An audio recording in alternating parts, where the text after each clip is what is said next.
How many times have you woken up in the morning and felt like you have been hit with a Mack truck? You cannot wake up. You want to hit the snooze button 50 different times. Trust me, I have been there. And I really thought that I was getting amazing sleep. I thought that I was crushing it with sleep. I thought that just because I woke up a little bit throughout the night here and there, that I was getting still amazing sleep. But I can tell you without a shadow of a doubt, the way that I feel now is tenfold better than how I was sleeping even a month ago. I recently started taking Cured Nutrition's Zen product to go to sleep, and it doesn't necessarily put me to sleep. And what I mean by that is I can still do my night routine, I can do my face and my skincare, I can drink some tea, and then I will kind of just lull myself to sleep because this has amazing supplement ingredients like magnesium, reishi, hemp extract, and it has some of my favorite herbal supplements like valerian root, skullcap, passion flower, ashwagandha, chamomile, all of these names that you may have heard before, all put into one.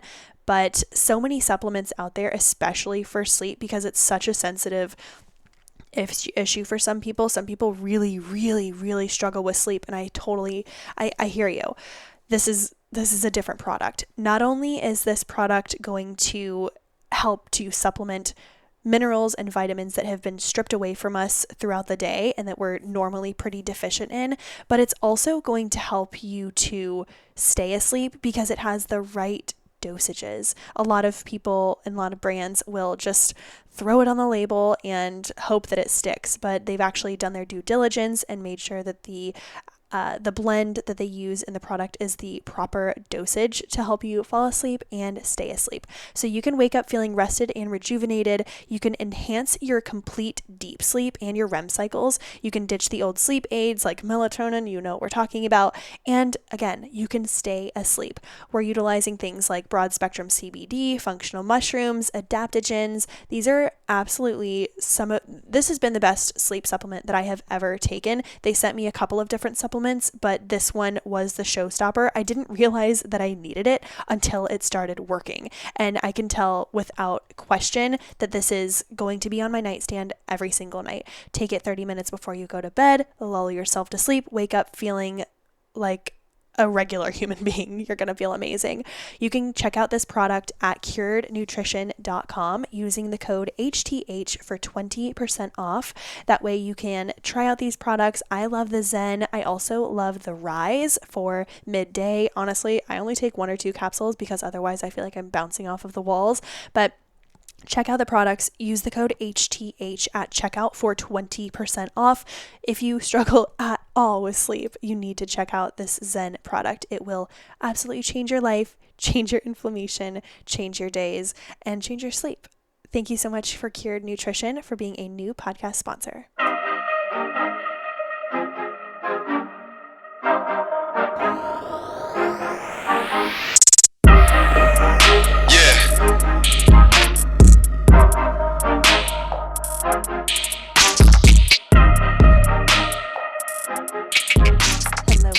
Thank you so much for listening to this week's episode of Hotter Than Health. My name is Eliza Gelman. I am a holistic nutritionist as well as a podcaster, and I'm excited to be here with you today. Like I mentioned on our most recent nutrition and wellness Q&A, I'm going to be doing a tip in the beginning and then a tip at the end, and we're going to have just a little bit more format, which I think will be helpful.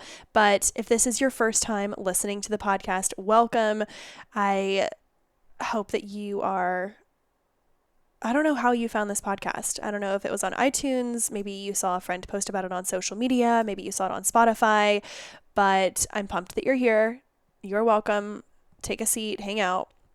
I wanted to address the elephant on my chest this morning. I know that I sound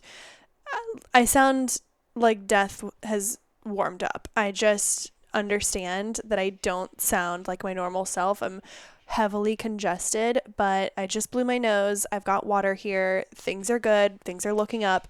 But I swear it has been 5 days that I have felt, I mean, not like I felt terrible, but just the congestion. And it's something so small when you are explaining it to someone else, but when it's you, it's not that I'm woe is me, I'm sick. It's just the little inconveniences that, like, when you have a lot of congestion or allergies, your mouth gets really dry when you talk a lot. And my job literally right now is to speak onto a microphone. And then also, whenever you blow your nose, your ears pop.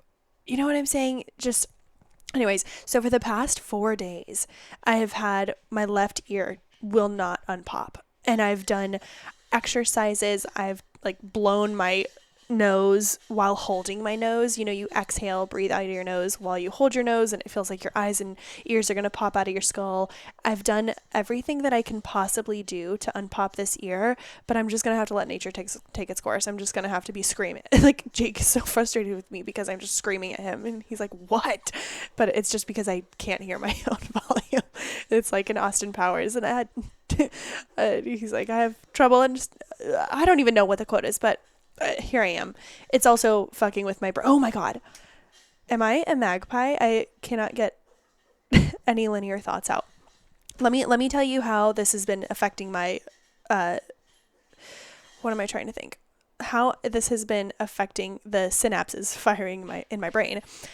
I went for a walk yesterday. I was on the phone with my dad having a chit chat, walking around. No big deal. It was at the end of the workday. It was like 5:30, and I came back in, and we have one of those keypads on our doors. So we don't even have a house key. Neither of us carry a house key, and God forbid something happened to the lock, we would be totally fucked. But either way, so we have a key pin that we have to type in to get into our door. And I've lived here for a year. It's been the same door code for a year. I've used it every day, multiple times a day for the past year. This is something that is ingrained in my brain. It is muscle memory. I don't even think about it. It's like breathing. Yesterday, I walk up to the door, and I thought to myself that I maybe was having a mini stroke. I couldn't begin to conceptualize how this code would have come to be. I thought to myself, there's no way. How did it... I started hitting numbers, and it's a 4-digit code. It's not like it's some 20-digit code. I started hitting random numbers and could not for the life of me remember what the code was. Thank God Jake was on a run at the same time and came up behind me and kind of scared me, and I was like, babe, honey, can you, am I okay? And he just was like, oh, you just, you've got brain fog, whatever. And I know he didn't think much of it, but I can't stop thinking about this. I was panicking a little bit because I tried maybe 5 or 6 different codes. I even tried to back up and walk up to the gate or walk up to the door thinking, okay, I'm just overthinking it. You know, with your memory and your muscle memory, you're like, oh wait, how do I drive a car? If you try to explain it to someone, but when you get in your own car, it's like you don't even have to think about it. It's all muscle memory. It's ingrained into your subconscious. But for some reason, I thought, okay, if I back up 20 steps, walk back in and get my mindset into a place of utilizing my muscle memory, it would work again. And it still didn't. And I am concerned. So if we have any neurologists listening, I just don't understand why my recall was so shitty. I'm not about to be on my period. I actually am ovulating right now. That's why my skin looks great. But there's nothing going on with my cycle. I got great sleep. I wasn't over caffeinated. I had just gone for a walk. It wasn't very stimulating, the conversation. No offense, Dad, but I just don't understand why I could not recall this. So after that, I proceed to go in, turn off my phone and my social media, and just start cooking dinner because clearly I needed all my faculties in order to use a stove, burner, air fryer, all those different things, and especially a knife. I was like, God, should I even be using a knife right now? Nobody cares about that story, Eliza. Keep going on with the episode. Oh my God, it's been 10 minutes of me just rambling. Well, if this is your first time listening to this podcast, then you've probably turned it off by now. If you haven't, then let's get into why you're actually here. Today's episode, we are going to be talking about, depending on time, because clearly I'm a master at all things time management, but we are going to be talking about 2 or 3 different topics. We will talk about when is it best to go low carb as a female or a male, but mostly females. This is a highly female market. When is it the best time to go low carb? And then we're going to be talking about lean muscle without bulking. And then if we have time, we're going to talk about some of the mistakes that people make when going plant-based or plant dominant or vegan. I'm using that as my third. So if we have time, we'll get to the mistakes people make. But otherwise, when to go low carb as a female and lean muscle without bulking for females. I'm really excited for this. And it's going to also be a lot for males as well. But since we're talking a little about hormones and talking about the female health cycle, then it's just is what it is. Tip number 1, before we get into these thrilling questions. Tip number 1 has been, since I've been off of social media for the past month, I've recently logged into my account just on my laptop, just because I have some clients that reach out wanting to book appointments through Instagram. So I've got on maybe 2 or 3 times to get those. But other than that, haven't been on social media in a month, and it feels great. But I've been reading a ton this month. I've finished 2, almost 3 books. I have a couple chapters left of my 3rd book, and I feel really good about that. These books have been, they've been mindless books. They haven't been nonfiction. They have been more like psychological thrillers or romance and just like beach reads. But here's my tip. If you are someone who has been spending more time on their phone, or they're having difficulties falling asleep, or if you find yourself having these random blocks of time throughout the day where you don't have quote unquote much to do, I know we're in hustle culture, so oh my God, find something more productive to do. I think that reading is a great way to keep your mind stimulated and creating new neural pathways while simultaneously lowering your sympathetic nervous system and getting into a relaxed state. I think it's a really great passive way to spend time. Passive, but impassive. Here's my tip for how to get into reading books. Maybe you're not a huge book person. Maybe you're like, oh, I can't find any that I really like. Or maybe you're just over reading self-help books or nonfiction. My tip is to have 2 books at a time. Okay. The reason being is you want one book that is going to captivate you and get you into it. It's a page turner. I will give you some recommendations for that in a moment. But you want one that's a page turner, that is an easy read, and that you feel accomplished afterwards.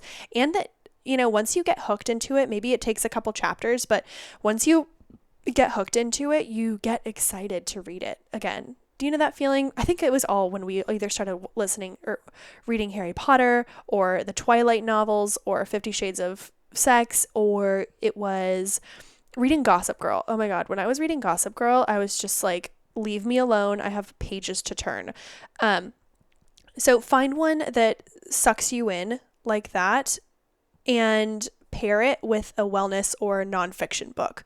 Reason being is because you want to get more into the habit of reading throughout the day. Like, make it a habit of instead of getting on TikTok, maybe you pick up your book, get into a few sentences, and once you're into a book, it really only takes a few sentences for you to pick it up and be like, oh, okay, I'm immersed. I'm in this world. That is my tip. The 2 books that I think would be a really great way to start with that, I'll give you some of the ones that I've been reading recently.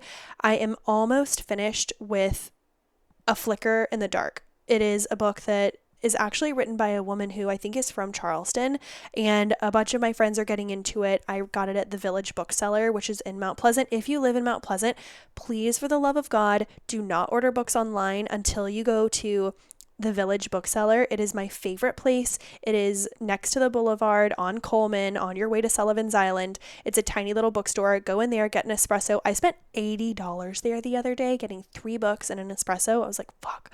But it's only because, but that's how I've been spending my time. I haven't been online shopping. I haven't been drinking. I haven't been, like, that is where I chose to spend my money. And I got 3 or 4 new books. I read them all. They're amazing. But A Flicker in the Dark is so fantastic. I will give you no more information than that on what it's about. And then another one that would be really, really great to start with would be The 7 Husbands of what is it called? Really selling this one, Liza. The Seven Husbands of Evelyn Hugo. That is such an easy read if you have it. Like both of those are going to have you captivated within the first chapter. I promise. Those are the two fiction, and you could pair it with one of these two. You could pair it with The Almanac of Naval, which is great for happiness, success, productivity, business, wealth, and overall longevity of life and happiness. I think that's a really good one. Again, that's The Almanac of Naval. And another one that I think if you're more into the holistic route, one that I read as I was doing some of my studying and for certifications, I read Deeply Holistic. I thought it was a really good one. Again, it's called Deeply Holistic. And then How Not to Die is also really good. I love How Not to Die because it looks like a big daunting book, but it's just so many facts that will blow your mind. It's just really well researched and well written, and it's easy to read. So if you're into the health and wellness space, How Not to Die is a really good one for longevity. Those are a few that I would pair together. So you would read a little bit of the fiction book, but what I would do is once you kind of get into the fiction book, use that as almost your dessert. So read a few pages of the nonfiction, and then you're like, okay, I got good information, I fed my brain, and then you go into the fiction book. Oh my God, she just loves to read. And if you're not much of a reader, then get a audiobook. Wow. It's not that hard. Okay. Question number 1. When to go low carb and when to not go low carb. I think we often think of going low carb as a full-blown lifestyle, and I know a lot of people who have found a lot of success in a pretty low carb diet, but I think that there is a misconception between low carb and maybe keto and paleo or just a high protein focus. A lot of times you can do more of a high protein diet, but with moderate to normal carbs. And maybe you're reducing the amount of fat, whatever you're trying to manipulate and try out. I'm all for experimentation, but I think that knowing when to experiment on your body is best, because the goal typically, and I'm speaking in very general terms, the goal typically when we're adjusting the way that we eat is to accomplish something physically, whether it be to heal our gut, whether it be to reduce inflammation, whether it's weight loss, muscle gain, whatever you're trying to accomplish, usually there's some means to an end. And the last thing that you want to do is hinder your progress by putting your body into an extra state of stress. Females do require a certain amount of carbohydrates, and I say that because females and male, I feel like often we see males doing a really, really good job with paleo, low carb, keto, all these different things. And again, not to knock it, especially if your doctor has recommended it for maybe seizures, or if you have some type of learning disability, or I know that there are a lot of trials with people on the spectrum who have done super, super well with a keto diet. This is not medical advice, clearly. This is just from my research and operating with clients who have tried these different things.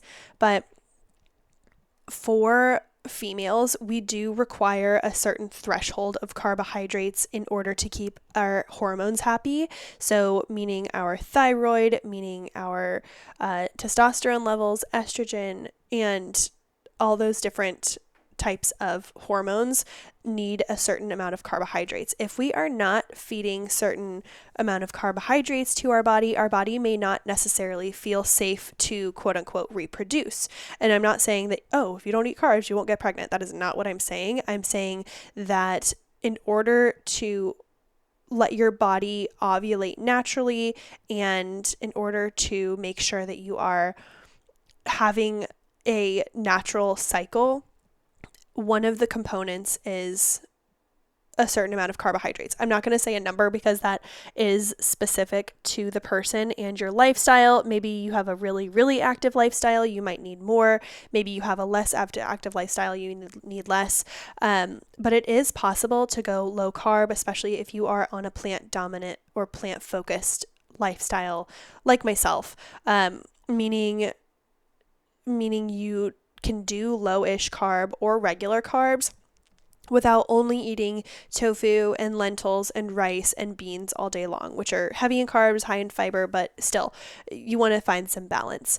So when is the best time to go low carb?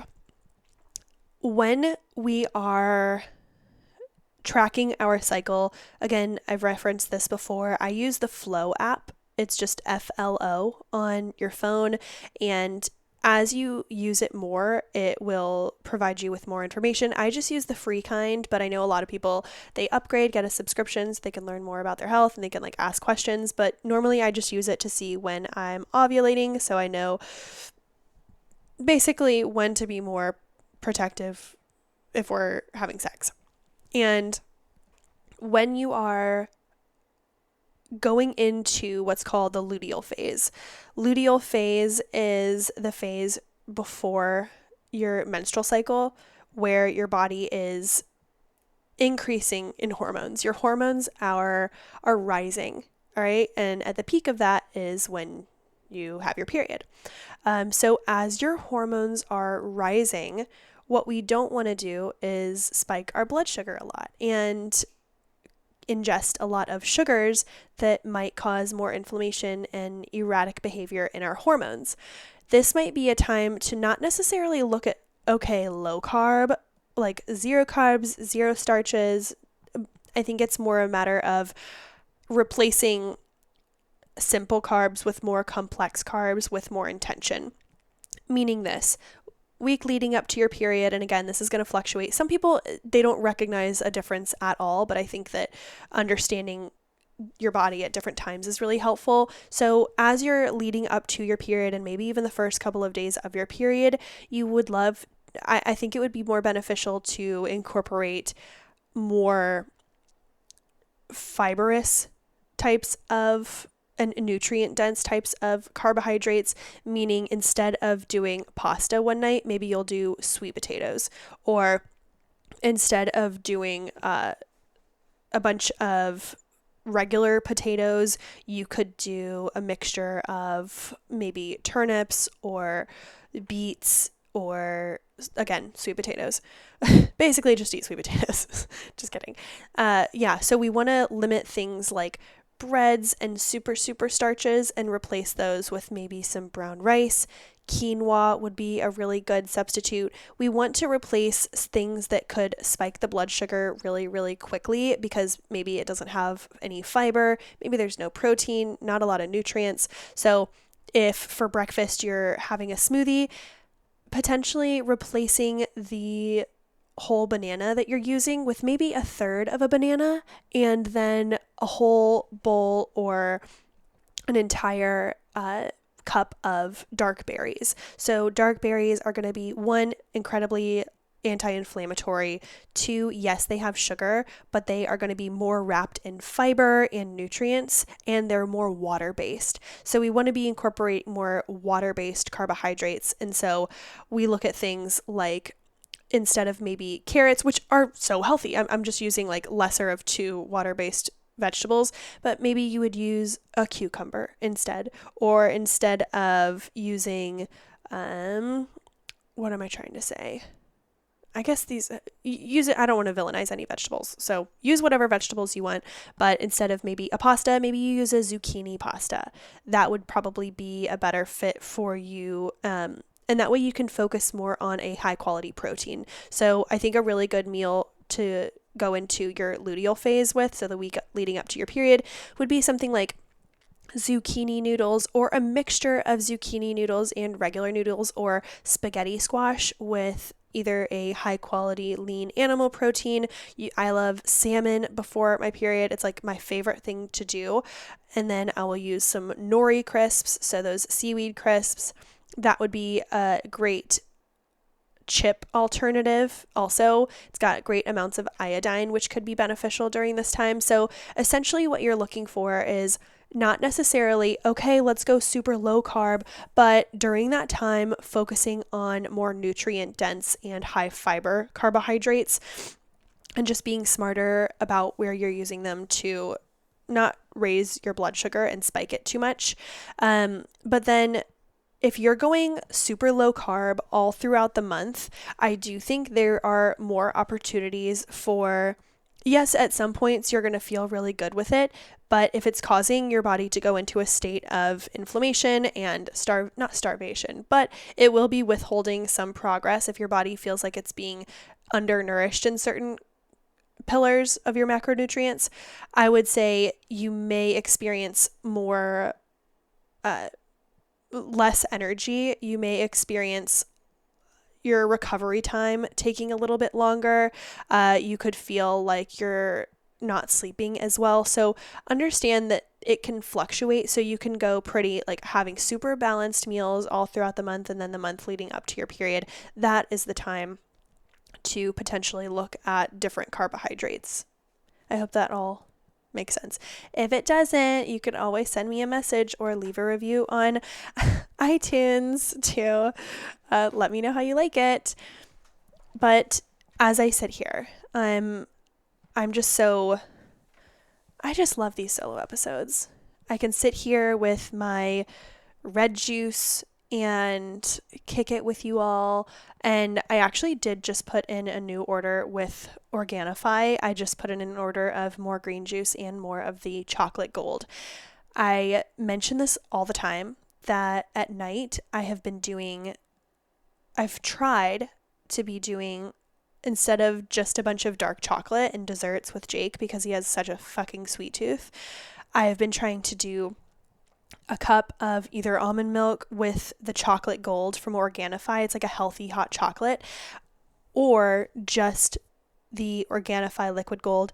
And okay, it already has it in it, but I like to add a little bit extra flavor with the Organifi chocolate gold.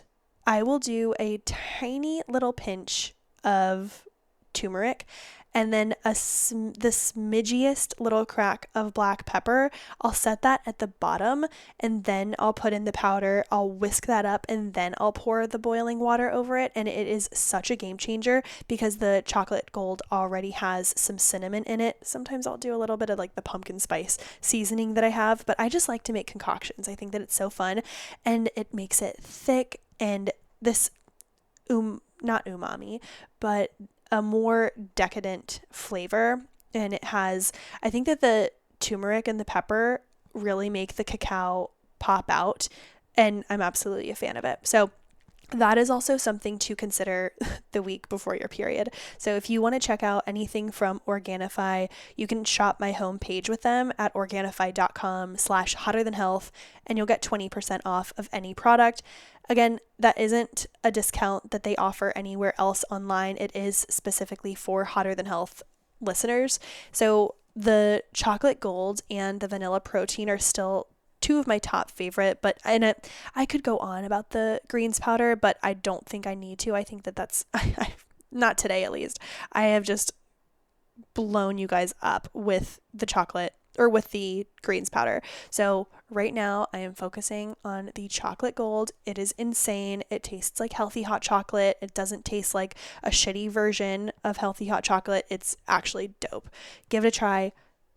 Organifi.com, using the code HTH, or just going to the link in the show notes. Kind of had more brain fog just a second ago. But 20% off using code HTH at Organifi.com. Check out the chocolate gold. Let's get into question number 2. Building lean muscle without bulking. Now let me go through a quick conversation that I have with people on a semi-regular basis. It used to be more when I was doing more personal training, but now that I'm not doing as much, I don't have this as often, and people are getting smarter, I think. Not smarter, just more educated. Excuse me. So good. Oh my God. I just love it so much. Oh, with the Reds powder that I've been using, the Organifi red juice, I will squeeze some blood orange in there, and it's amazing. Okay. lean muscle without bulking. I will speak to women all the time who have recently started to incorporate weights into their lifestyle, or they're interested in it. They want to feel strong. They want to have muscle definition, but they don't want to look bulky. Often I say, oh, well, it's pretty challenging, especially for women, to bulk with naturally lower levels of testosterone. And they're like, no, no, no. You don't get it. No, every time I do weights, I look at my thighs and my arms, and I notice that I'm bulkier. And I say, okay, well, that's probably just because water swells to your muscles after you do an intense weight workout, and it usually goes down shortly thereafter the workout. And nope, if I do weights, I know I get bigger muscles, I grow, and I look hulking out. And they're like, you don't understand. My body is different. And yes, sweetie, your body it's original, and it's your own, and it's unique in every beautiful way. However, you are not gaining big muscles that fast, especially not big enough for anyone else to notice. I think that oftentimes it's kind of like a placebo effect when we think that, not a placebo effect, but it's a little dysmorphia when we think that we're feeling swollen, so we look swollen. Oftentimes when you hear someone say, like, I'm so bloated, you can't tell at all, but you know the feeling. Like, I'm there with you guys. I have definitely been in that boat where I think, wait, I just did these crazy workouts all week long. I should be feeling leaner, but I'm actually feeling bulkier. But then I give myself 2 days off for the muscles to be less inflamed, less water retention, and I'm kind of back to normal, maybe a little bit more tone. All right, so lean muscle, let's debunk this. Muscle is muscle. There is inflamed muscle. There is water that swells to muscle so that it looks a little bigger. But overall, when you're studying a muscle, muscle is muscle. It's not lean muscle versus bulky muscle. Bulky muscle is fat on top of muscle. So what we're thinking here is we want to be smart with our loads during our workouts. So here's what I typically hear. I hear people say that they want to have like defined arms, but they don't want big arms. They say they want to have a butt, but they don't want to have quads or thighs. And they say they want a small tummy or a more toned tummy, but they don't want to have like shredded abs. One, please try to get shredded abs. Just try. Like, people ruin themselves trying to get shredded abs for competitions. Some people naturally, genetically, they have abs that pop out more, and that's just the way their body's going to be. It is just wild to me how people think that they can just like spot target their workouts all the time. And let me tell you, it is definitely true that you can target one area, but in order to lift a weight, you have to use multiple muscle groups. So if you want to just build an ass, so you're going to do more glute bridges and hip thrusts, which are my favorite moves for growing ass, you still have to use your core and your quads to lift that weight, but it is going to target the butt. But you can't only do that move, right? So functionally in life, you're not doing a hip thrust to like when you're moving a house. You're squatting, you're deadlifting, you're doing more lifestyle type movements. What I'm getting at is you can't really spot treatment. You can't spot where you want to gain muscle. You can't really spot where you want to lose. It's all going to kind of come at the same time.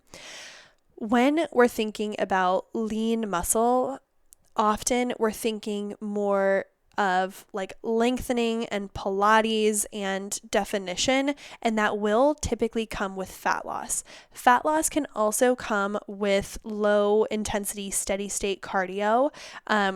It's not going to burn off a bunch of muscle. I feel like people think that if they walk too much, then they're going to lose their muscle. They run too much, then they're going to lose all their muscle. I think that by incorporating 2 to 4 solid days of resistance training. I'm going to say 3 to 4. 3 to 4 days of solid resistance training and that means weighted workouts with maybe 30 minutes of cardio just for heart health each day, whether that is randomly doing like sprints 1 or 2 times per week, whether it's just going for a jog or just a walk. A walk is awesome. I think that incorporating those things will give you the cardiovascular as well as fat loss components that you want. But what we're looking at here is how to maybe reduce the appearance of fat over muscles, because this is some people, the way that this is what they appear to, or I'm sorry, this is kind of what society has deemed healthy. And I can tell you for a fact that when I was my healthiest, I also had leanest. I had like the worst cystic acne. I was getting chronic UTIs and ridiculous like bodily infections, and I wasn't sleeping. So do with that information what you will. It's all about how you can do it sustainably, doing workouts that are fulfilling to you.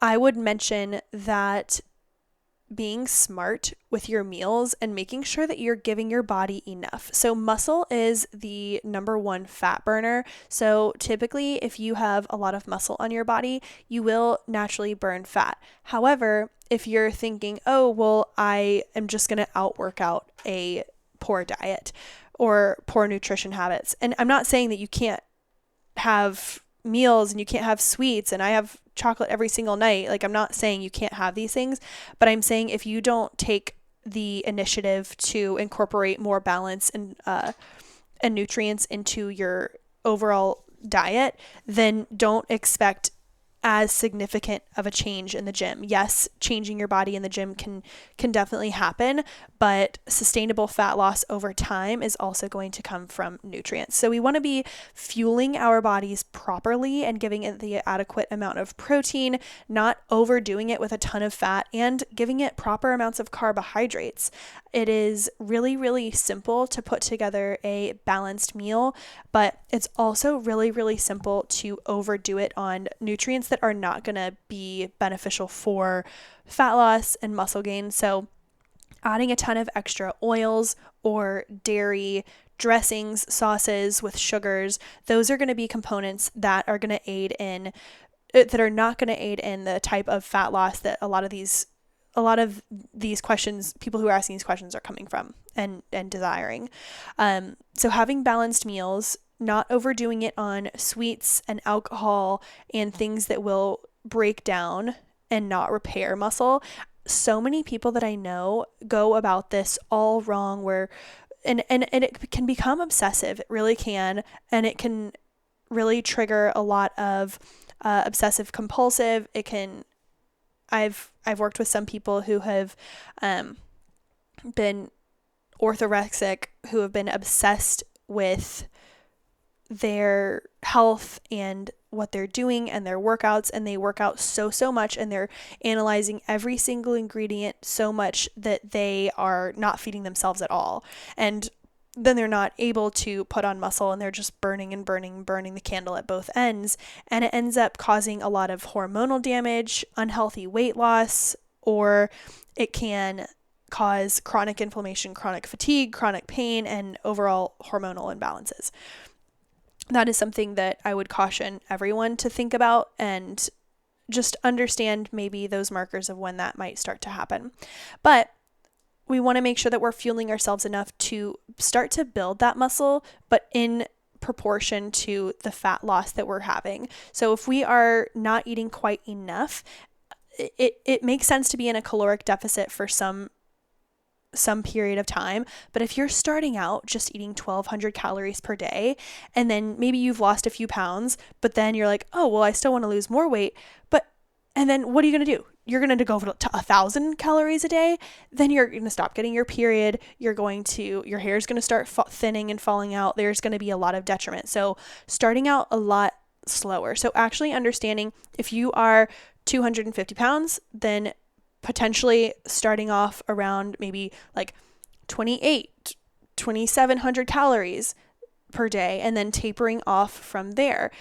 You do have to give your body the caloric intake that it needs, and then you can start to slightly drop down from there. But not saying it's all about calories. I'm really not. I know I'm a little brain foggy today. I have so many thoughts on this, as you can tell. But overall, we want to make sure that we are feeding our muscles while losing fat. So I think that a good approach to this would be moderate cardio. So 30 minutes of walking per day, 2 to 3 days of resistance training, and then a day of, miscellaneous, whether it is Pilates or yoga, deep stretching, long walk. I think that making sure your body has the chance to recover so it can build muscle, giving your body the chance to really rest so that you are able to go into your workouts without injury. A lot of times we go into it, we don't warm up, we don't cool down, we don't stretch, we don't recover, we don't sleep. Maybe we drink alcohol after a big workout, and that's going to be detrimental to our progress and our overall longevity in our fitness training. The bulking is really going to come from excess fats and carbs and sugar and alcohol while you're training. So you're just building everything. But I will say, especially for women, it is challenging to bulk. So if you're noticing a lot of bulk happening, one, ask yourself, okay, is this really close to the time that I worked out? Because if so, that just means that most likely it is water and water repairing, like rushing to the muscles to help to repair, because it's a little bit of a trauma response from your body, like, ooh, go to this place, it is inflamed, which is normal. And then also maybe don't look at the scale for the first few weeks that you begin weight training, because oftentimes the scale can fluctuate during that time, but it doesn't mean that you're gaining fat. It doesn't mean that you're bulking. It doesn't mean anything is wrong. It really just means, hey, body is changing. There's a little inflammation because we started doing a new workout routine. Just keep stretching, moving your body. Don't just go do an intense workout and then sit on your ass all day. Keep stretching, moving, going for walks, and it will be much more sustainable. And then after you do this for a number of months, for 3 to 4 times per week, while you're incorporating that steady state cardio daily, then you'll start to really notice sustainable changes. You'll start to notice maybe the shoulders are popping a little bit more, or maybe you'll notice that pants are fitting slightly different, or you'll start to notice more collarbone or more jaw definition. You'll start to see it probably in pictures, like you were looking at yourself every single day, so you don't notice these small changes, but you will over a sustained period of time. That's really what I want people to understand, is that especially for women, it is really tough to bulk. And when you feel like you're bulking, take a look at the inflammation and understand that weight training is genuinely such a great way to lose fat and to reconstruct your body, to turn fat into muscle. And I think that we don't need to villainize wanting to have our body looking a certain way, but if you're doing it and you're sustaining injuries all the time, or it's fucking up your sleep, your skin, then you just want to be smart about it. 3 to 4 days per week. It doesn't have to just be HIIT. It can be slow, mindful, weighted movements. I personally don't even listen to HIIT crazy music unless I'm doing sprints. That's the only time where I listen to hype music, and that's just because I reenact scenarios in my head and it makes me feel great. But other than that, I listen to podcasts, or I listen to instrumental covers or bossa nova, a little jazz, or even just some slow R&B. That's definitely my jam while I'm working out. So it doesn't always have to be what you think it is. Just know that. Okay. All right. I am so excited, because that just means that next nutrition Q&A, we can talk about some of the mistakes that people make when they are going plant-based, vegan, plant dominant, what have you. And this is also a PSA. If you are new to this, or if you have been considering, I do nutrition consultations. So you have 2 options. If you think that you want more of a holistic, needing to build healthy habits, wanting to understand how to fuel your body properly. Maybe you either have a gut issue that you're fixing. Maybe you are in the gym 4 or 5 days a week and seeing no progress. That's when I want you to book a strategy call. They're 30 minutes complimentary on my website to see if the programs that I offer are a good fit for you. Typically, people I work with are wanting to lose weight. They are going to the gym frequently, but not seeing any progress, or they think they're doing everything right, not seeing any progress, or they are struggling with hormonal issues, whether it is in their late 20s, early 50s. I've worked with a lot of women who are struggling with that. And then also, if you are feeling like you're in a really good space, but you want to amp it up, maybe you're training for something specific, or you just want to have more of an in-depth discovery call, or maybe we've worked together. I do 60-minute intensive nutritional holistic deep dives. We'll have a 1-hour conversation, and I'll send you an email afterwards with our notes, and we'll go through different things that you're doing in your lifestyle that could be hindering or elevating your chances of kind of reaching your goals or just being your healthiest. So there are 2 different types of people that I work with. People that are just like, hey, I'm interested in just learning a little bit more. So they do the 1 hour. And then people who want a total transformation in their habits, in their lifestyle. They want more energy. They want to poop better. They want to lose weight. That's really where the strategy call will come in to see if it's a good fit. It's complementary. So go onto my website, elizagwellness.com, and book one of those if you're interested. All right. Tip number 2, and this is what I am leaving you with. I have been doing a kind of mini market challenge, and I started this. Wow, I've done it once. Good challenge, Liza. We have a little farmer's market that's 1.7 miles from our house. If you're in Mount Pleasant, it is next to, I don't even know my streets. I've been here for 5 years. I don't know my roads. It's on Coleman. It's at some school, and it's near the old village. And don't come at me if you live in Mount Pleasant. I don't fucking know names of streets. I just don't. But it's across from Brown Fox Coffee, and every Tuesday evening they have a farmer's market. And I went for a run, met my boyfriend there last week, and then he drove us home, and it was awesome. It's like a perfect date night on a Tuesday, and he gets all his grass-fed meat. We get eggs. I will get new veggies for us to cook. But the challenge is to find one piece of produce that you don't often cook with, or you maybe never have cooked with. And if you're like, I don't know what to do with okra, then ask, hey, how do you prepare this okra? Or if you see lima beans, hey, never tried lima beans. What could I put this with? Corn. Haven't cooked with corn in years. Do that.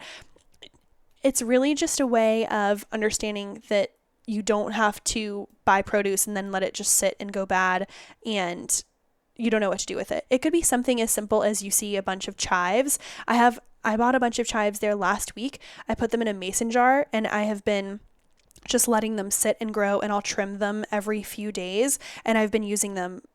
No, I think this was 2 weeks ago, and they're just like growing, and they're happy and green and fresh, and I put them in a mason jar with water, and they're good. So it's just a matter of trying something new, going to a space where there are like-minded individuals who are interested in promoting health without a bunch of bullshit ingredients. Even if there's just strawberries, then go get some strawberries and then rinse them off, cut off the tops, do your due diligence so that you actually eat them and they don't just get pink and blue and fuzzy. Also, another little tip that I have is to get the cotton candy grapes or any green grapes from the grocery store, rinse them off, put them in the freezer, have that as a treat at night. I have been doing that. I've been doing a bowl of those grapes every night, like a big bowl of the grapes every night, because they take a little while. I love them. They get soft and kind of warm, and the texture, I'm into texture. I'm like a weird texture person. I enjoy it. And then I'll do a couple squares of dark chocolate, but it has helped me not eat an entire bar of dark chocolate every single night, which has become a problem. If I'm not doing my Organifi chocolate gold, I will absolutely, usually I just do all 3, but I'm working on boundaries over here, whatever. Boyfriend has a sweet tooth. It is what it is. But I hope you all have enjoyed this episode. Next week, oh my God, you guys, I will be back on social media and we're going to do a Q&A. We have on some badass guests. We have Kenzie Burke coming on. All right. If you're on social media and you are either Gen Z or millennial, you probably know who Kenzie Burke is. If you don't, check her out. We also have Mimi Bouchard of the Superhuman app. I am so beyond thrilled. These are both incredible women, and we have so many more coming up. But thank you so much for listening to this week's episode. Make sure you head to iTunes, leave us a review, rate us 5 stars, and I will absolutely be back to announce a winner of the review of the week next week so you can win a tote bag. All right. We are checking out, signing out. Have a great rest of your week, and we'll talk to you next Thursday.